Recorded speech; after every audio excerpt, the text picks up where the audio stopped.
Hello, everyone. Welcome back to another episode of the AI Sana podcast. I am so honored to have somebody in this podcast with us today who I would consider comes from a long history and royalty lineage in the robotic space. Kevin, thank you so much for joining us. Oh, you're welcome, Nee. Thank you very much for having me.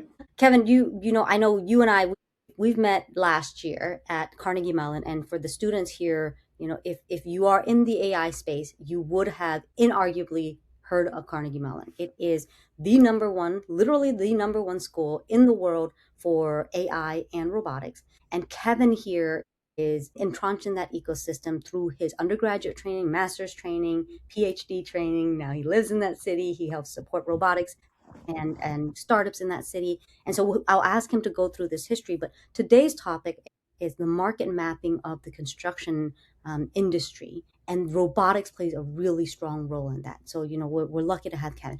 Kevin, before we start about the topic on construction, tell us a little bit about yourself. Sure. I grew up outside of New York City, and I had the opportunity in high school to look at a bunch of different schools, and I chose Carnegie Mellon not for any particular reason, but because my girlfriend at the time, now my wife, was actually looking at art schools, and she told me about this school called Carnegie Mellon. So it worked out pretty well for you.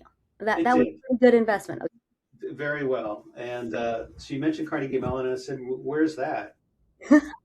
And she said, well, it has a very good art school. It's in Pittsburgh, Pennsylvania. So it turned out, and I didn't know this at the time, it had a pretty good engineering school, pretty good science school. And so I came to Carnegie Mellon too. So we also were undergrads together. But we ended up being at Carnegie Mellon at a very propitious time. We had the formation of the Robotics Institute at that time. And Carnegie Mellon was also emerging on the national stage. It was a very good regional college like MIT and others, was a technical school, but then it began to branch out into many areas. And today, of course, it's internationally known and respected for many things that it does. But at that time, it wasn't really as well known as it is today.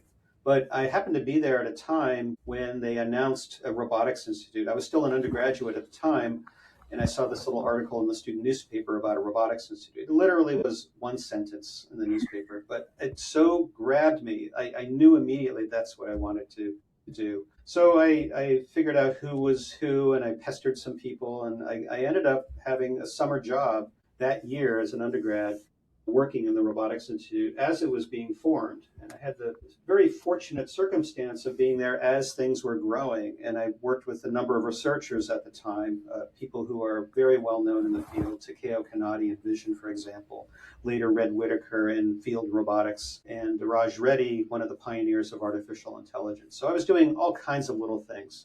Remember, I was just an undergraduate, so I'm an idiot. What do I know? And I'm learning every day. One of the other things that happened, which did affect me in a big way, was I was constantly being asked to give tours of the Institute because I was very familiar with all the projects and all the people and what was going on, what was coming in. And that communication effort helped me a great deal to better communicate with others because I could describe the projects both technically and what it meant socially and so forth. So I ended up with many years of doing that. I worked initially for a researcher named Art Sanderson. Art is not as well known perhaps as some others today, but he was a pioneer in using robotics for assembly tasks and other things, which I helped to build those systems and program them in some cases. It's wild to hear you say Art was a pioneer in using robotics for assembly because now I think most people kind of think of robotics for assembly.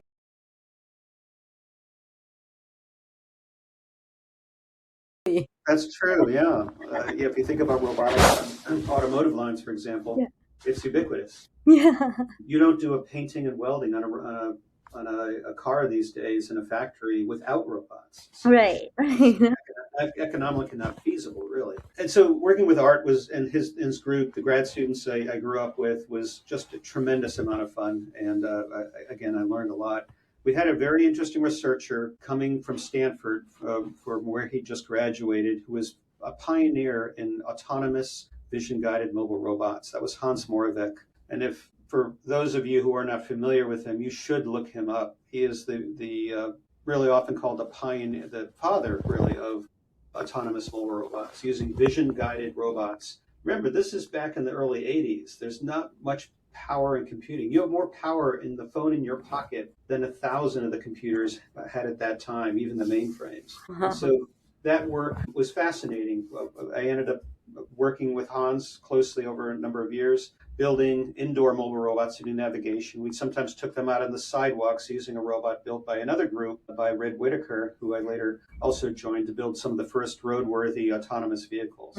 And it was just fascinating to be part of that and grow with that, both in my own career, my own knowledge, but also seeing the Institute grow and continue to succeed at building systems, autonomous systems. And it was fascinating to watch this. As I grew in my capabilities, I was able to take part in a number of projects for DARPA, for National Science Foundation, Department of Energy, NASA, and others, which gave me a lot of exposure to many of these different agencies, how they worked. And also, I'll point out something interesting that many people don't know is that the Robotics Institute began with 100% corporate funding from one company, Westinghouse. No government funding at the time. And Westinghouse at that time was a conglomerate, much like we might think of General Electric, which itself is sort of shrinking in focus. But Westinghouse realized it had a productivity issue across all of its businesses, which included jet engines and light bulbs, believe it or not, and appliances and avionics for fighter jets. And so we had a wide variety of projects with really interesting technical challenges that we would build systems to do, turbine blade inspection and so forth. I wasn't part of the turbine blade piece, but I knew the researchers quite well. I was helping them out on their projects. All of this led to a lot of interest in robotics and driving. And we sort of had, and by the late 80s, though, robotics had fallen out of favor. The AI winter had begun. People had said certain things like neural nets won't work. Well, Jeff Hinton, who was at Carnegie Mellon for a number of years, proved them wrong in that eventually. And as we know today, what we know as AI, what we think is all AI today, is in large part responsible for this, the ability to have neural nets that work because they're multi-layers deep and our computers are many orders of magnitude faster. Yeah. So Kevin, I as you're going through this, I mean, I'm like, I'm just giddy inside because, when I introduced you, I said you come from just this royalty lineage in robotics, but you come from royalty lineage in robotics and AI. And I know sometimes that people kind of include robotics and AI together, but I mean, you've mentioned you were there at the formation of the world's oldest and leading robotics research institute, the world, globally. You were there and you got your undergrad, master's, and PhD at Carnegie Mellon, which is the number one school in AI and robotics. And you came to Carnegie Mellon at the time when robotics really was an established industry, sector, discipline, and Carnegie Mellon is not the behemoth that it is known for in AI and robotics now. You were there working with someone who invented the concept of robotics for assembly. Another person who's invented the concept for vision guided robotics for mobility. Another person who is one of the godfathers of AI and did this argument for in defense of neural nets that gave rise to many other godfathers and godmothers of AI. I mean, when we say royalty, I mean, we mean you come from line of royalty. Well, I think the circumstances were very fortunate. A conversation in high school led to my being there. I happened to notice this thing and became really excited about participating in this robotics venture. The other thing I point out is that I did a job search after my undergraduate, which was in applied mathematics at the time. Okay. I'd taken on a lot of engineering courses. I loved it. There was no AI. There was no AI major back in the time. Well, the computers, I took classes in AI when I was there. There was Wow. a Red Book by Patrick Winston, which was the canonical AI book at the Yeah. time. Yeah.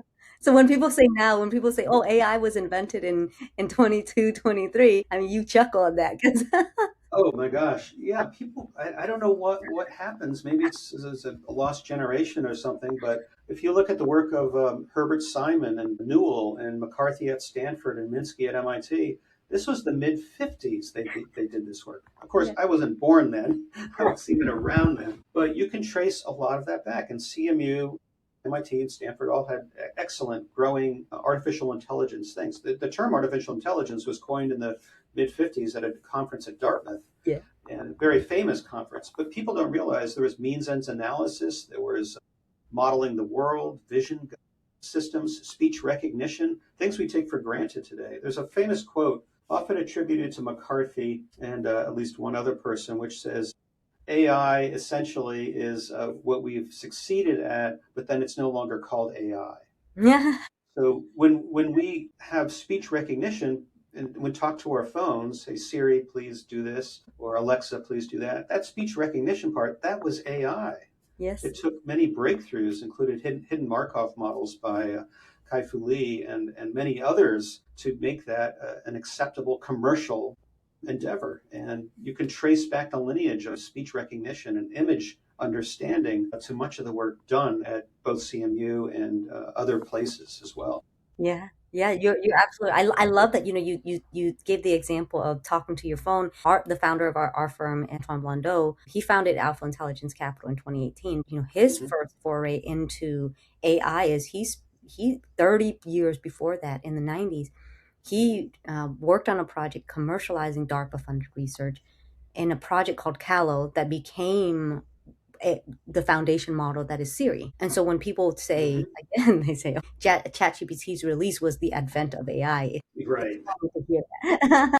It is certainly a milestone. I don't want to diminish it, but at the same time, don't forget that there were thousands of autonomous miles on vehicles, tens of thousands. Years before, the DARPA challenges that CMU entered and occasionally won, there were many projects with NASA and others. There was a really interesting project, which you can still find on the internet. Todd Yocum and Dean Pomerleau were two grad students at CMU. They drove from coast to coast. It was called No Hands Across America. And the idea was that they took a Chevy, I think it was a Chevy minivan, and instrumented it with some of the neural network research that Dean had done for years with Todd. And they drove from the East Coast to the West Coast 98% of the way, I think it was slightly higher than 98%, autonomously. Now, this was on interstate highways, which are probably the best marked, well laid out, consistent roads in the country. But still, I mean, 98%, that's wild. I mean, I don't know if you could even do that today, drive across the country That's a great question. I 98%. think the models are certainly better today, and people are obviously deploying cars in city streets. And I would argue that Pittsburgh has one of the most diverse set of street construction in the world. We have cobblestones and asphalt and concrete and brick. We have a wooden street, one of Yes. the very few left in the world. When you're next here in Pittsburgh, Nee, I'll take you over to Ellsworth. There's a small street on the side of that that's made from wooden blocks. That's crazy. You also have a lot of undergrads who sometimes forget to look both ways. Yes, that's true. Unfortunately, I think the LiDARs and cameras that we use today detect that, so Yes, yes. they're still safe. I was shocked, I mean, obviously when you go to like San Francisco and cities like that, you see a lot of Waymos, but those Waymos look very new. I was last there in Pittsburgh. Your Waymos look worn. They have been around for a long time. And I know we're talking about robotics right now. We should be talking about construction, but Well, there's a long history of robotics, and especially robotics in construction and manufacturing, in Pittsburgh. that's right. And I would, if I look back at the work done with Caterpillar, later John Deere and others, they were focused on things like excavation and trenching and digging. And within civil engineering, which is where Red Whitaker began his work that went beyond his PhD research, he was focused on going into unstructured environments where there was no map, there was no knowledge of what was going there. Some of the first were some of the remote vehicles for 3 Mile Island, there was a nuclear accident here in Pennsylvania back in the late 70s, and that had been basically shut down completely. I was only on the periphery of those projects. I remember one Easter weekend, we all came in and were polishing stainless steel for the 72 hours straight, basically, to make sure that they could withstand washdown. But it was fascinating to see, to deploy them into those environments. The ones that actually went into the radioactive environments were taken away and buried. I don't know where they are today. Yeah. Um, but Red was very focused on dealing with robots that exerted force on the environment, not just flying eyeballs, whether driven or flown. It was that you would change the environment that you were actually in. And that was done through excavation, work with Caterpillar and others, and loading and so forth. But we began by building smaller refrigerator-sized robots. Terragator was one of the early ones, which would go out and navigate sidewalks or Mhm. paths in the park. nearby. We have a very large urban park here next to campus. And being able to do these pieces and elements to make the underlying technology better and better was a big aim of ours. Moving, it's hard for people to understand, I think, because we were doing mainframe computers, which were not powerful enough, but we were sending wireless transmissions into buildings to connect to the machine rooms where all the big computers were, the more powerful ones. And later we built a vehicle, the Nav Lab, which I was leading the construction of that vehicle, which was housing racks that had Sun workstations and warp machines built by H.T. Kung, now at Harvard. And these very fast, at that time, very fast workstations were able to compute some of the images, the very first LiDAR ever used on a autonomous robot vehicle. There's many stories behind all of that, but it's fascinating to see that. That LiDAR, the size of a microwave oven and tiny fraction of the resolution of the LiDARs we have today, has given way to something you can hold in your hand and navigate by. Yeah. And the cost continues to come down, the capabilities continue to improve. And cameras, obviously. The camera in our phone today is equal to that of high-end digital cameras of 10, 20 years ago. Yeah. So I sound like my father talking about what it was like years ago, but it's true. I mean, there's so much we take for granted today that was uncovered, developed, and then produced in volume to help not just robotics applications, but many applications. Better sensors leads to better factories, for example. So. Yeah, better sensors also lead to better healthcare, better food and ag, processes. I think, our students have heard about some of the innovations in AI and robotics for some of these verticals, but when you talk about the context of being there at the beginning when people are starting to adopt novel technological approaches for robotics, it is so fascinating to hear. I know we could keep going on this for a long time. But I want to shift the conversation just a little bit towards a little bit more about the work that you're doing now. But before we do, I will say we got to give great thanks to your wife for bringing you to Carnegie Mellon, putting that on your radar to begin with. So kudos to her on that. So thank you to her. But let's talk a little bit about where you're at now. You went through your undergrad, master's, PhD. What did you do after that? Where are you now? What do you focus your time?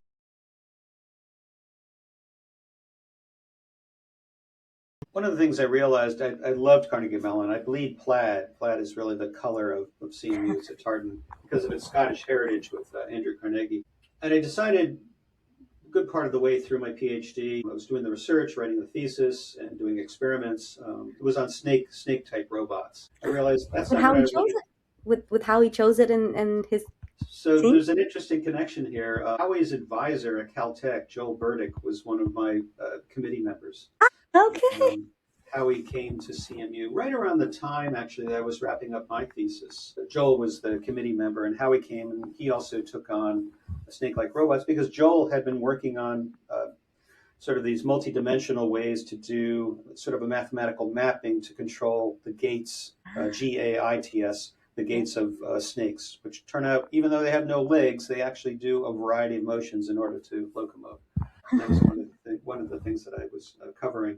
But I realized I didn't want to stay in academia. I love the research. I love the projects we were doing, the robots we were building, and also automating existing machinery like an excavator. We're not going to design an excavator. Looks like Caterpillar know how to do that better than anyone, and other construction equipment companies.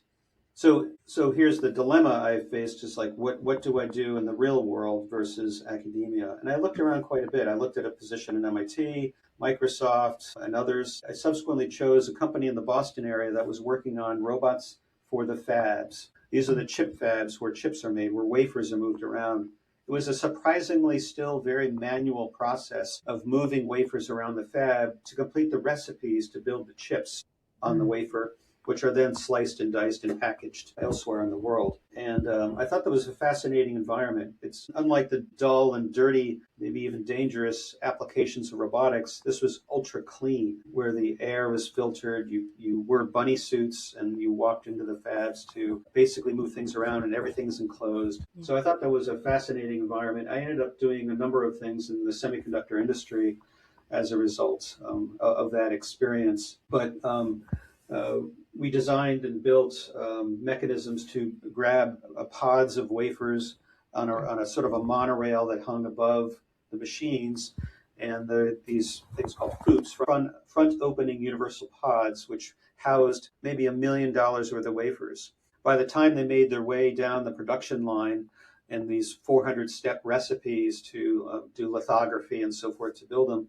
um, they became more valuable. So if you dropped a pot of a dozen 200 or 300 millimeter wafers, that was $1 million worth of chips, especially if there were Pentiums at the time. So that tells you a little bit how long ago it was. And inevitably, automation came to the fab, and you don't operate a fab without a large portion of the operation being automated today. But then I had an offer I could not turn down. It was to join a little startup in Boston, which is where I had moved to after finishing my doctorate at CMU. And I met with the CEO who I knew from Carnegie Mellon. There was a couple of folks from Carnegie Mellon that I knew very well that worked in our lab here.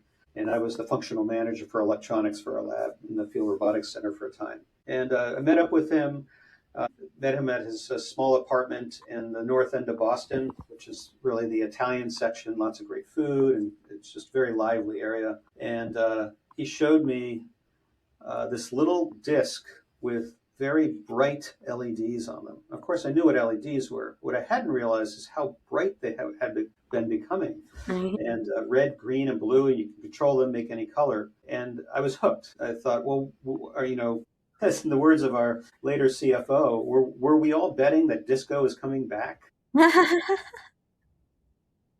And because you can control these things infinitely. I'll make a long story short. The company succeeded amazingly well. Looking from the outside, it looked like a rocket ship taking off. Went public in 2004. We were acquired by Philips, the very large company based in the Netherlands. What was the startup company called? Oh, I'm sorry, Color Kinetics. Color Kinetics, okay. So Color Kinetics, sort of homegrown in Boston. I hired a number of folks, many out of Carnegie Mellon, because I knew they could do the job. Here's an interesting observation that I had is I loved people with robotics backgrounds because they would think of systems rather than just components. They would think about integration of all these technologies, sensors and active components and so forth. It wasn't just engineering and working on one thing and then saying, this is the best I can do for this component. No, it was thinking about all the components together. This came up again and again and again. And I realized one of the greatest lessons I had by working at CMU was integration of technologies is really a discipline in itself, and that systems thinking was incredibly important, that you weren't necessarily picking the very best for each job, you were picking the system-wide implications of these components in order to make the best overall system. Yep. Yep. And I think, for context, it's the equivalence of, do you pick the biggest battery with the longest range, or you pick the battery that has the appropriate range, appropriate weight for, let's say, something in mobility. Exactly.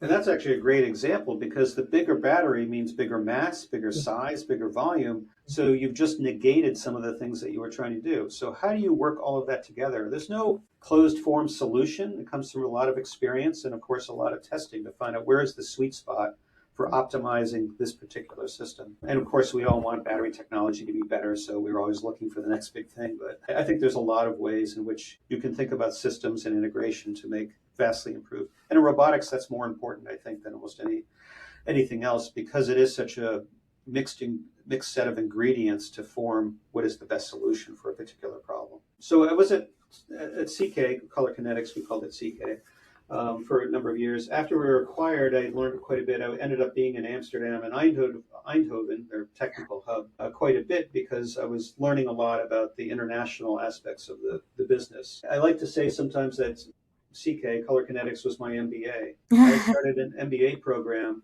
when I moved to Boston, but I realized I couldn't see my family. I had an hour and a half commute into Boston because we could afford a house that far. And all of that. So I did take a handful of courses, but that was about it.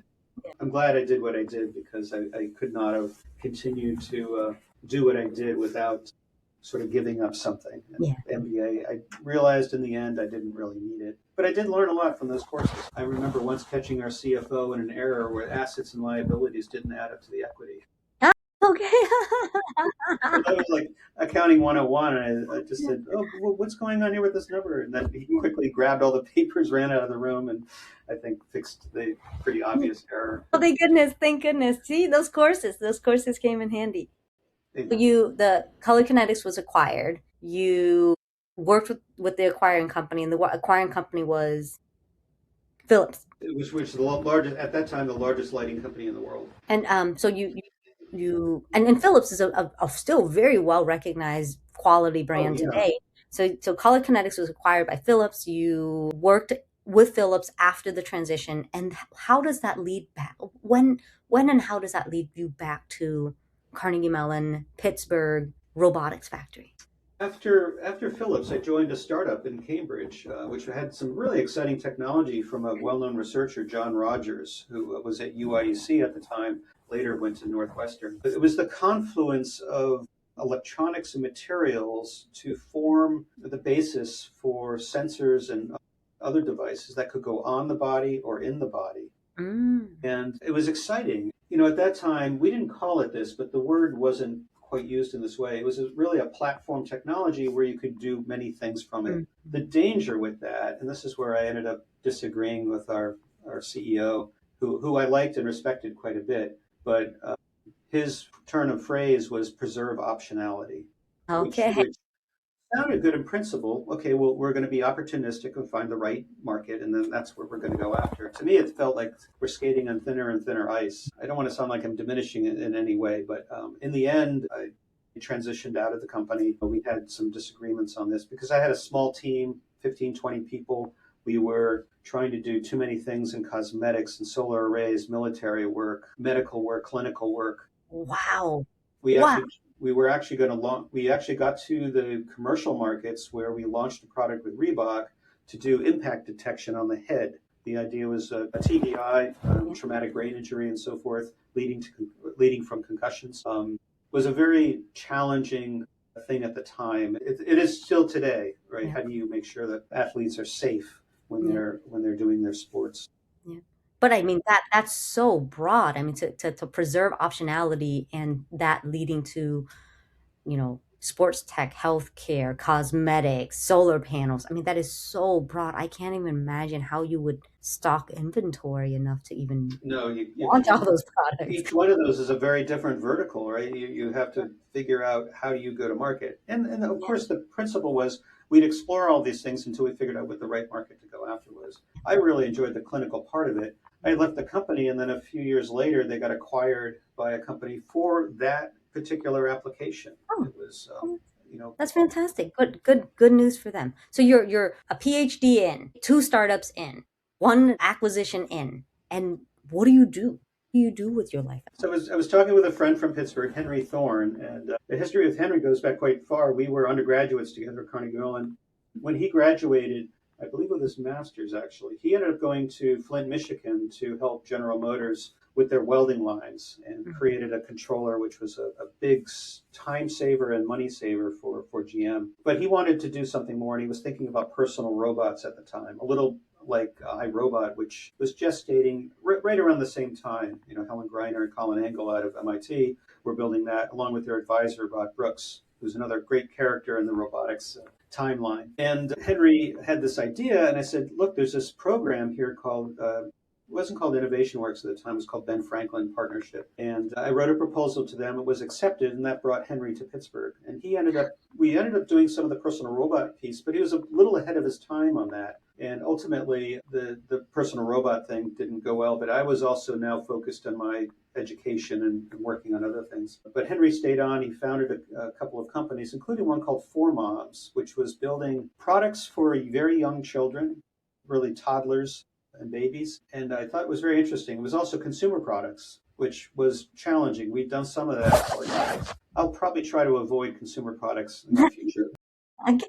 It's very challenging for many reasons and so many variables. But in the end, I got a call from Henry, and after I left MC10, and he said, "I want you to come back to Pittsburgh." And I talked to my wife, Mary Jo, about it. We said, "Sure." We liked Pittsburgh a lot. We liked Carnegie Mellon a lot. We liked the whole thing. So I ended up running engineering for Four Moms for a couple of years. and then it had some big financial problems for a time. After I left that, I was called by Rich Lunak, who was the CEO for Innovation Works previously, and they brought aboard someone else, Ven Raju, who was initially their CIO, and he said, you two should have lunch." Okay. Sure. So we're having a great conversation. We're having a nice lunch, this Ben and I talking. And toward the end of the conversation, he said, "Well, I want you to run this robotics factory program." And I said, "Well, tell me about it." And initially, I wasn't sure about it. It was one thing I loved about it was helping startups, and I've been doing that. I've been investing personally in some companies at the time, and so I joined as a consultant. And I said, let's do a 6 month sort of trial period. You can decide if you want me or vice versa. And I realized just 6 or 8 weeks in that I wanted to do that full time. Okay. So that was June of 2023. I decided by August to transition into a full time role here. And today I am the managing director of the Robotics Factory, which does many things. So help us understand what is it? You said, innovation works. You said the term innovation works and then robotics factory. What are those entities? What do y'all do? So Innovation Works has been one of the longest serving investment activities here in Pennsylvania. They're seed stage investments, basically. And it's been operating since the mid 80s, early to mid 80s. There was a name change from the Ben Franklin partnership that I mentioned earlier to Innovation Works right around 2000. It has become one of the most active seed stage investors, not just in the region or in the state of Pennsylvania, but the country. 35 to 40 active deals per year, but Wow. not in money terms. So a Yes. single investment by a Silicon Valley company or investment VC firm would be far more than we would deploy in a year. Yeah. Our numbers, our dollars are less, but our deals are much The more. deal volume is very big. I mean, that 30 to 40 is oftentimes like the entire fund number of deals that a fund would do over the course of 4 to 5 years. Right. Exactly. So we've been working on that. I've become much more involved in the investment side as well, making decisions around that. We're trying to solidify the process to make it more efficient, faster, and so forth. And we've been able to do that. Now, the Robotics Factory was a different program. It was a federally funded. But let me back up 1 second. Innovation Works is primarily state funded. Money comes from the DCED within Pennsylvania. That's a Department of Community for Economic Development here in Pennsylvania, and they deploy funding to all areas of Pennsylvania, including southwestern Pennsylvania, which is where Pittsburgh is. And in And doing for our students in context, our students are in Kazakhstan. They might not be familiar with where geographically in the United States Pennsylvania is. So where is that? so Pennsylvania is sometimes called the Keystone State because around the time of the formation of the country, it held a position in sort of midway between the northeastern states, New England, and states to the south, Mhm. Maryland, Delaware, Washington D.C. itself, and so forth. So the Keystone State is sort of in the middle, but it's one of the largest states on the East Coast in terms of area. Pennsylvania itself is long too. So Philadelphia and Pittsburgh people recognize as being from Pennsylvania. They're at Mhm. opposite ends of the state. They're about 5 hours apart driving. Okay, okay. It's a good distance. That's not suggesting that my car is really bad. It's really that's the time it takes to drive on the highways to get from one city to the other. And you're crossing a very, very old mountain range at the same time, the Appalachian Mountains. Yep.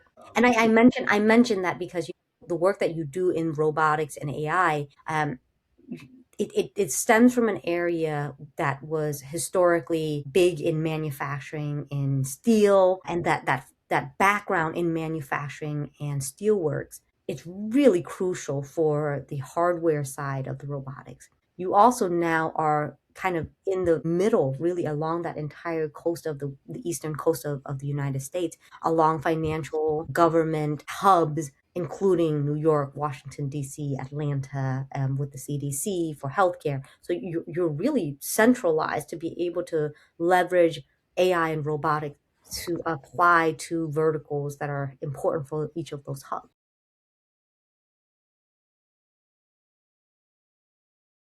That's right. Driving distance to many of those cities you just named New York, even Boston, is within a day's drive. So having that capability. Pittsburgh itself is sort of perched on the western side of the Appalachian Mountains. So it's sometimes considered a Midwestern city, but it really isn't. We're still separate from the Ohio border, which is really where the Midwest begins. But also to the east, back to the toward the East Coast, it's really also there too. And you brought up a really good point about the history of Pittsburgh, which is why I ended up at a place called Carnegie Mellon, because Andrew Carnegie, of course, was one of the most successful entrepreneurs in history, grew a steel industry vastly. And there's a great debt of gratitude owed to that capability, which came in manufacturing, as you pointed out. He made the raw materials, took the raw materials like iron and so forth to create steel right here in Pittsburgh. And Pittsburgh is located not because there's iron here, but because there's coal, and that was used to fire the steel mills and run them. That legacy, along with Mellon, the Mellon family was a banking family which became immensely wealthy based on investments in aluminum. Alcoa was based here for well over a century. So it was a materials-based economy. Mm-hmm. You had Frick with the coal fields, you had Carnegie with the steel mills, and many others too. I'm leaving a lot of folks out of this. But that whole history led to a legacy of foundations and entities that created many other businesses, including manufacturing, which serviced these industries. And even still today, there are hundreds, maybe thousands of companies in the region that do a wide variety of things. We're not strong in semiconductors or as strong in sort of life sciences as you might think, but even today, the biggest industries in Pittsburgh are now becoming medical, education, and tech.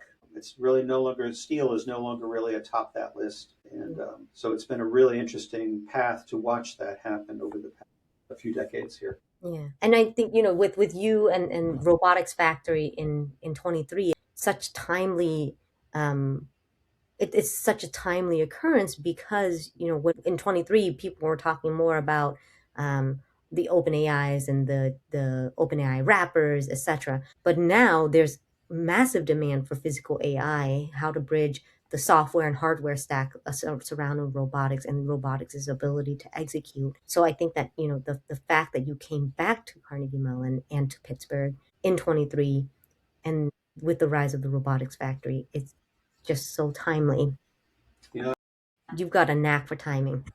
well, I made the decision to leave Pittsburgh. We loved Pittsburgh. We had a house, we had renovated it, and so forth back in the late 90s when I left. And the reason for that was I didn't see an emerging ecosystem around robotics at the time. There were two, maybe three companies that were sort of robotics related. Red Zone, of course, was one of them, still exists today. But I saw in Boston, which was also New England, near where I grew up, that there was a lot going on in this area. And that's why I moved. But when I was looking to come back, and of course I started to notice the proliferation of robotics companies. It's now today, here we are in early 2026, there's over 100 robotics companies. There's probably even more AI related companies. Yeah. And so it's sort of rich hunting ground for investments and so forth. But and some of the biggest names in AI and robotics in the world. I mean, you think Aurora for car autonomous vehicles. You think of Gecko Robotics. You think of there's just so many. I mean, you've got so many robotics companies that are literally household names at this point in terms of how they are for what counts as startups and companies. There's Latitude, Stack AV, Motional have offices here. It's interesting to me if you look at autonomous vehicles is a great thing because there was such a lot of media about it over the past several years that what we saw was a number of the diaspora from Carnegie Mellon, people leaving Carnegie Mellon looking to form companies, did them here. Uber established an advanced technology group here that later was acquired by Aurora, although let Aurora tell that story. That one becomes a little hairy. Yeah, well, it's also interesting because Uber said, "Here's 450 million bucks, and you can have this too." So yes. less an acquisition than a magnificent gift. Yes, yes, and please do something with what we've already built because we're leaving. That's right, and they have. Aurora is now running trucks in Texas, multiple trucks, I believe, right now across highways. I think the last time I was in Pittsburgh, I was on a panel with the Aurora CEO, and they were 10.3 billion. 10.3 billion is a lot. Wow. That is a massive valuation. Wow. That is amazing. You know, considering we were exploring sidewalks around campus at centimeters per second, Yes. you know, just a couple of decades earlier, it really shows you how far we've come. Yeah, and now autonomous trucking, cross country, long haul autonomous trucking has very different universe than exploring millimeters of sidewalks. Right, that's right. So Kevin, I want to just shift a little bit back to when we talk about robotics factory. You said robotics factory does some investments. Sorry, innovation work does some investments. What does robotics factory do as part of innovation works' portfolio of program? Right. So the federally funded program that was behind the formation of the robotics factory had three programs. One is called Create. This is a very interesting model where we bring robotics entrepreneurs together with industry leaders in particular sectors. I'll give one example. We held an aviation summit here in 2023. That was in the spring, and we had airlines and airports, you know, Changi in Singapore. We had people from Heathrow. We had people from American Airlines and others, basically saying, here are the challenges we face. It's sort of a reverse pitch, but it's much, much more than that. The comprehension and the post-summit activities sort of belie what we're able to do with these summits. And basically, those innovation leaders in that particular industry would basically say, here are the challenges. And in that, the robotics entrepreneurs are thinking, okay, can I solve that? Is this amenable to robotics? And in some cases, yes. So one of the problems that was brought up was baggage handling. We had a small group from a company that came out of a company called RE Squared, which had been acquired by Sarcos. That deal ultimately didn't work out well for RE Squared because Sarcos did a pivot to software only. And that really took a very good presence here that was RE Squared, which is a hardware based company that also does software. But this small group said, we can take on baggage handling. We've already been thinking about that a little bit, but here's what we're going to do. They formed a company now called Journey Robotics. They went through our accelerator, and then we helped them scale and prototype the initial devices that were subsequently deployed at Pittsburgh Airport into the British Airways area for luggage and baggage. That has now led to further investments. Is this Reed Allen's company? Yes, Rig Allen is the CEO, and Keith Gunnett and several others are all part of that. This podcast is evolving in such interesting ways. And I think, for our students who are listening, we never know. We never know where the conversation is going to lead us. And if you, Kevin, I know that we have you for an hour and a half. If you are okay with it, I would like to do this in a two-part series. Okay. Now that we're talking about Journey Robotics and the handling, I'd like to do a little bit of a case study on that because it's such a unique problem and the solution is so innovative. And then what I would like to do is then transition into the conversation around the construction market mapping, if you're okay with it. So perhaps students, bear with us. And Kevin, thank you for your patience as well. I'm kind of throwing a little ball into this game here. Journey Robotics, when you said that, we're thinking about kind of innovations, and they discovered this baggage handling and came out of R Squared that got acquired. How did they even identify that as a problem? Like, who thinks of this? How do they even know what the value chain was, what the problems were? Like, how did they even connect with British Airways? Like, take us back to what you know about. Those are great points. I may not have all of the information. Rig and others at RE Squared had looked at a number of airline issues, being wastewater and deployment of other sensors on airplanes. It was interesting that we had the workshop at the Create Summit. We identified one thing was almost a throwaway problem, which I had never, it just astonished me that it was a problem. People are stealing the life-saving part of the seat, which might have a life jacket, and they're taking with them. So they have to check under the seats to make sure that they're still there. And this is a very, very annoying and also potentially life-threatening issue. Is that a common issue? People actually taking the underseat stuff? I was shocked as you were. It's like, why would you do that? Why would you endanger someone? But also, what would you use it for after you? Well, exactly. Like, you use it as a lifesaver. Yeah, and we're talking about literally when you're on an airplane, when the attendants say, in case of an emergency or water crash, look under your seat. There's a life preserver, like you that. Should check. Oh my gosh! Okay. It was it was shocking actually to hear this. But what we decided was that wasn't really a robotic system. Yeah, you could imagine some sort of thing that would inspect under the seats and so forth.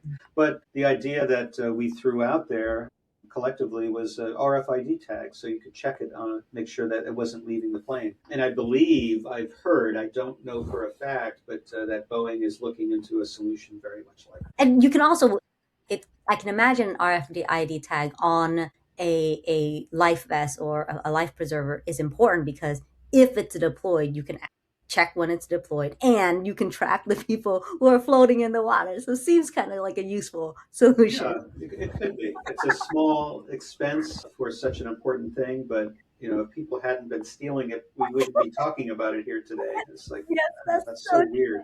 which is so fascinating to me because our students have in this podcast series they hear a lot of other case studies of how companies have like identified their problem, looked at the value chain, realized that was an opportunity for innovation, and a lot of times it sounds like, hey, I knew this industry really well, I've known this was a problem, I was forced to solve it. In this case, it's like this is a really life-threatening problem, but it's such a petty thing that It customers is. do that have there's no rhyme or reason why customers would do it. Right, right. It's like having a rental space. Some folks in my family have a home, a second home that they often rent out, and then they'll come back to the home and like stuff's stolen. It's Yeah, like, but stuff that doesn't matter, like the remote to a TV that is a very specific brand and is not like a universal remote. Why would someone take that? right, right. All these kinds of things happen. So Yeah, but it was so interesting to see these challenges because we had never heard of this. Having the domain knowledge matters, and very often robotics companies are formed with very little knowledge of that particular domain. Sometimes that can be an advantage where you're not constrained by conventional thinking in that yeah. particular area. But on the whole, like color kinetics, I'll go back to that example. We didn't have anyone from the lighting industry for several years early into it. We were just fumbling our way through trying to understand what people wanted. And we did well, but it was very lucky. I mean, at some point, we did need to have people with experience in that industry. And I would argue that any entrepreneur should have that.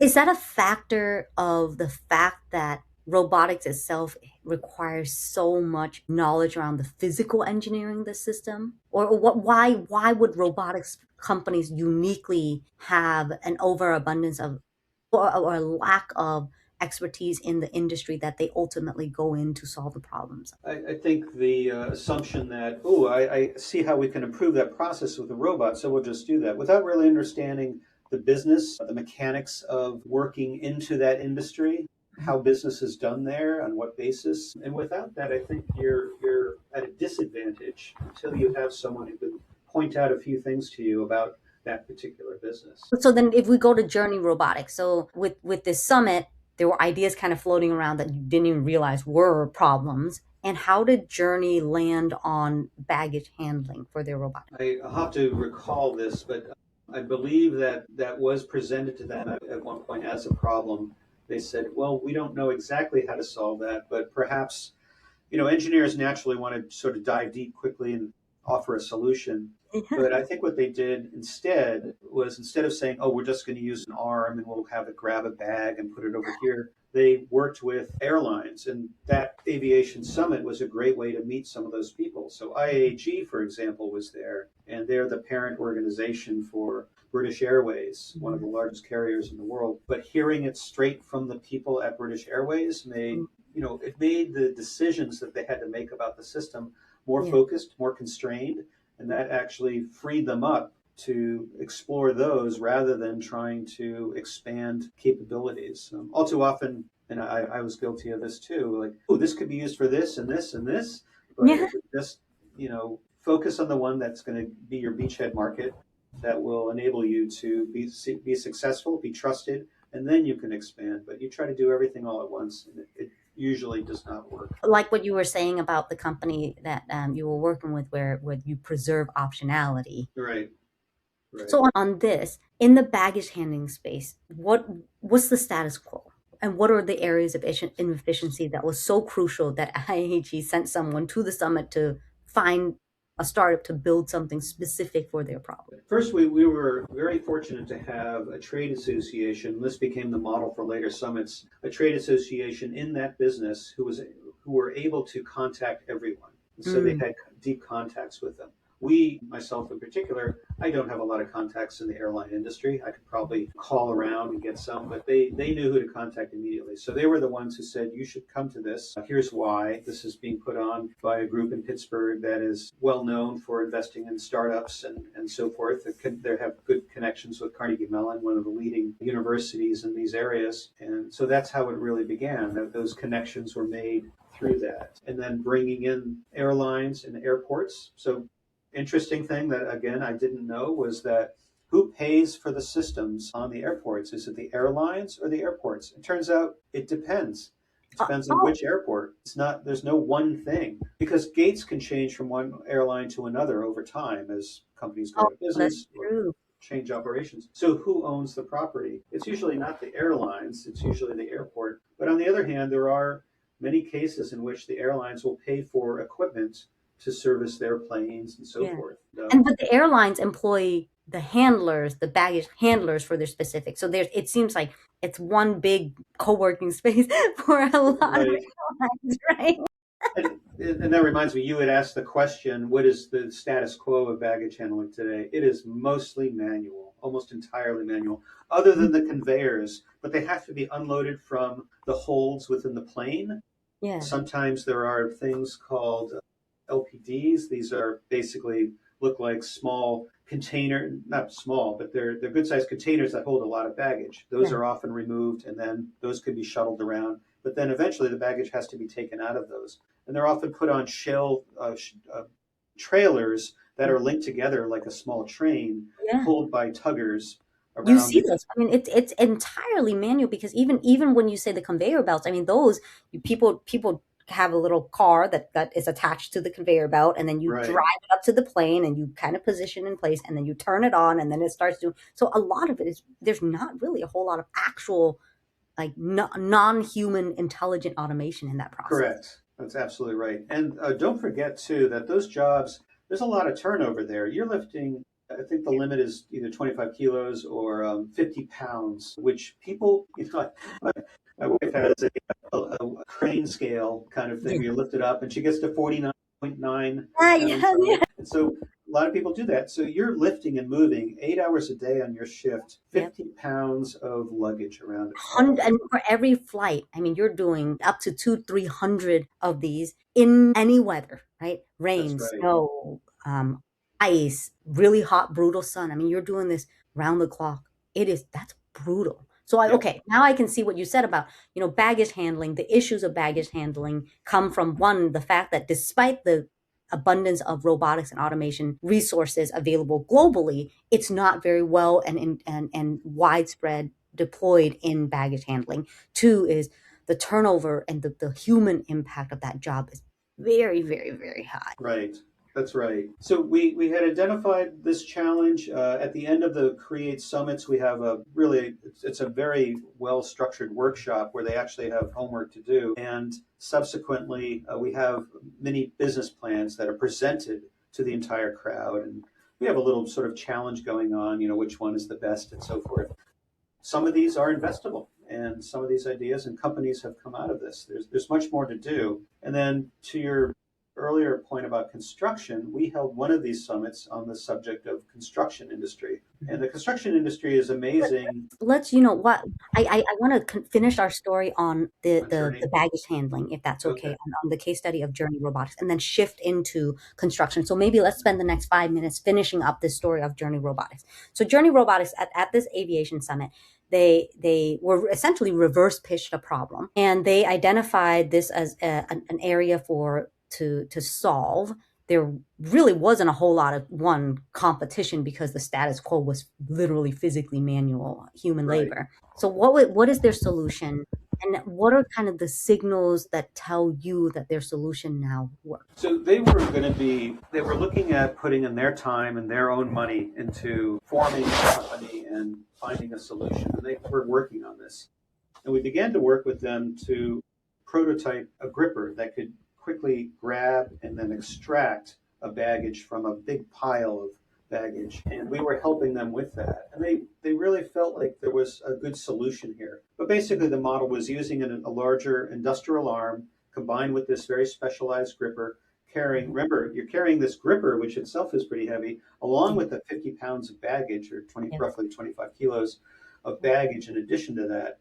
And then you had to grab it, swing, and drop it onto a Yeah. conveyor belt where it was And supposed it has to be fairly mobile enough because when you think about baggage handling, there's a lot of different areas for baggage handling. And I think that people they're like grippers in robotics and AI, it's you there's a lot of them, but you usually see them for like produce handling or small package handling, or you see them for kind of major car manufacturing man. But in both of those scenarios, these are static arms bolted in place. They're not going anywhere. They don't need the flexibility to be able to go from one conveyor belt to another, one aircraft to another. correct. But they do need a little bit of motion. The fundamental concept that eventually evolved from all this thinking and prototyping was that of a 6 degree of freedom arm. A degree of freedom is obviously the individual motions that an arm can make, and concatenated together with a linear transport device, which could move it over in just a couple of meters, maybe three meters or so.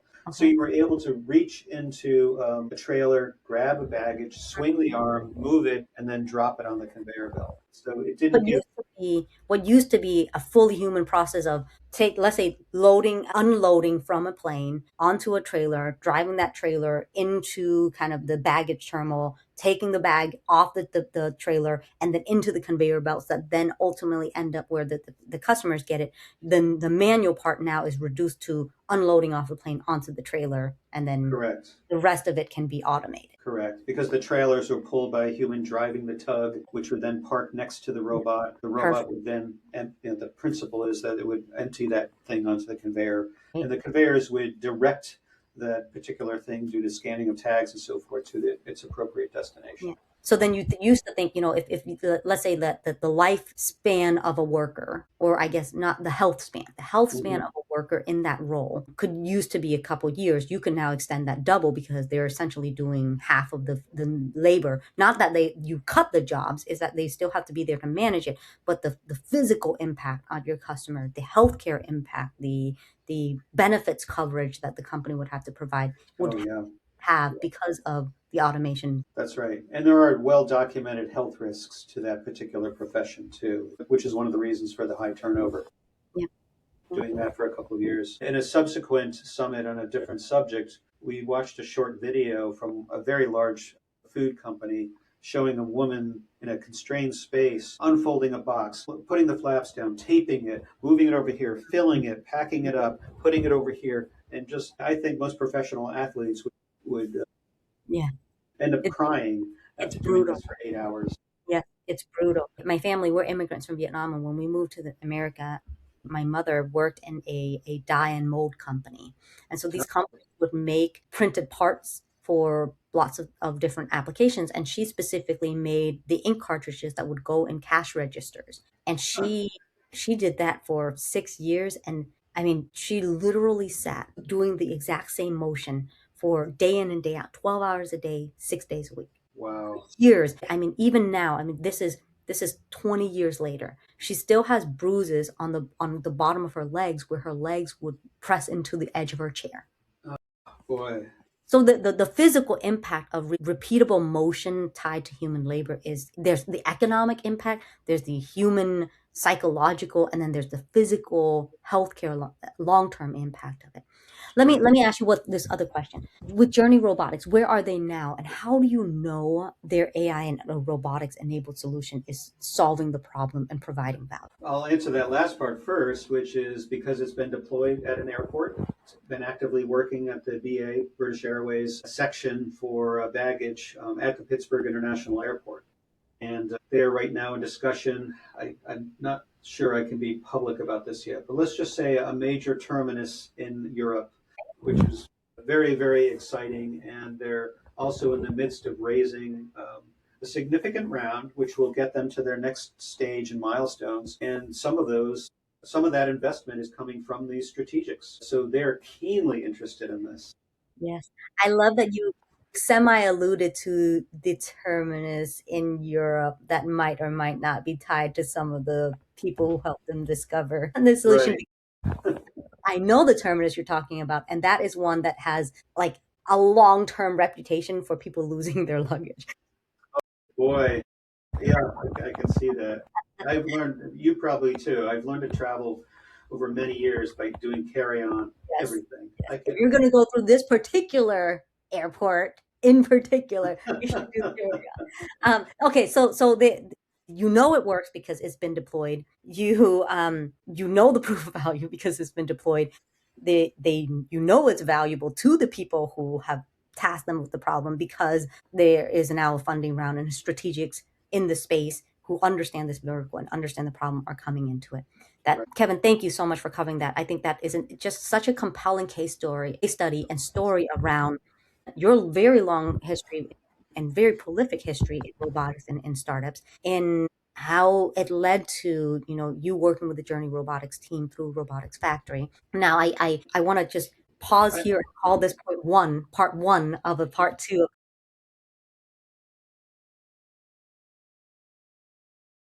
of Kevin. but I can add to that because the journey with Journey has not finished.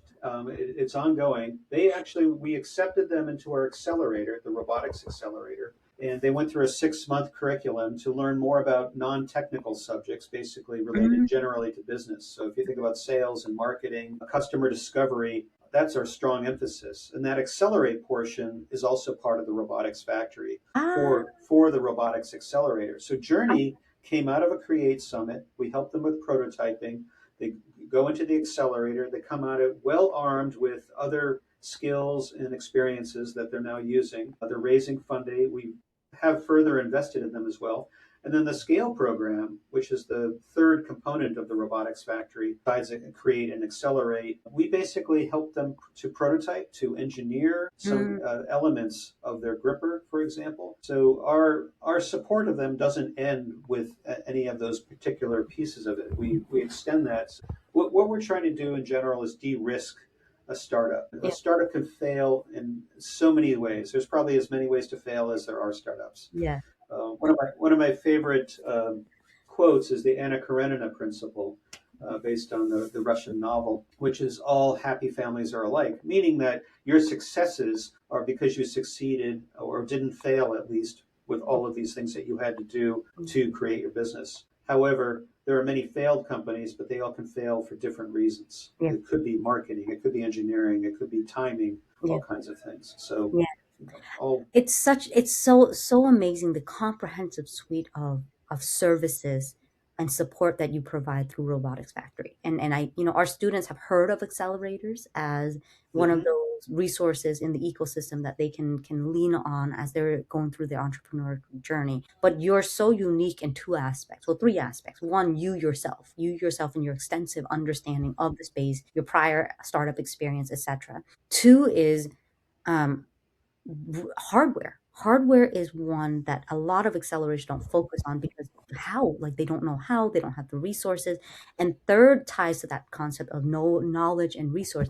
I mean, if you're helping with the problem identification through your summit, you're helping with the actual acceleration program through your ability to do programming that a lot of traditional accelerators do, but you specifically have access to investors, collaborators, etc., in the robotic space, and you have the domain expertise. And last but not least, in the scale seems so crucial because it's almost as if it's a real world large scale, using that word, maker space, but it's professionalized in helping actually create the physical products, and Right. most accelerators don't do that. That's right. There is often the term used makerspace, but I really feel that this is different. It's a production It's prototyping production space. workshop, Yeah, right? it's production workshop. It's kind of shared production, and that's Right. amazing. That's amazing. Think about it as if students, if you're familiar with co-working spaces usually you share kind of kitchens and office and conference and desks, and in this case you're sharing like major manufacturing equipment and That's right. processes and staff and tooling, and even like warehousing for inventory. I mean, that's amazing. Kevin, I want to pause here and call this part one Okay. of our podcast, and then I want to, if it's okay, let's shift into the robotics. So students, let's pause here. Let's tune in for. Thank you so much for tuning in. I know that originally we designed this as a the construction market map. We'll come back for part two. Kevin and I will look pretty similar to this part one, but you will tune back in for part two on the construction market map. For this part one, we've discussed the topic of Kevin's very, very prolific history in AI and robotics, Carnegie Mellon's very prolific history in AI and robotics, and the evolution of what Kevin has seen in terms of the emergence of some of the major topics that and major technologies that you see now that we just assume have just been around forever because they're so ubiquitous, including using vision for guided transportation and mobility, using robotics automation for factory and assemblies. It's crazy to think that you were at some point someone said maybe we should do this and other people might have said, oh, I don't know if that would ever work. And so now it's everywhere. Kevin, thank you so much for joining for us for part one. Students, tune in for part two. Thank you.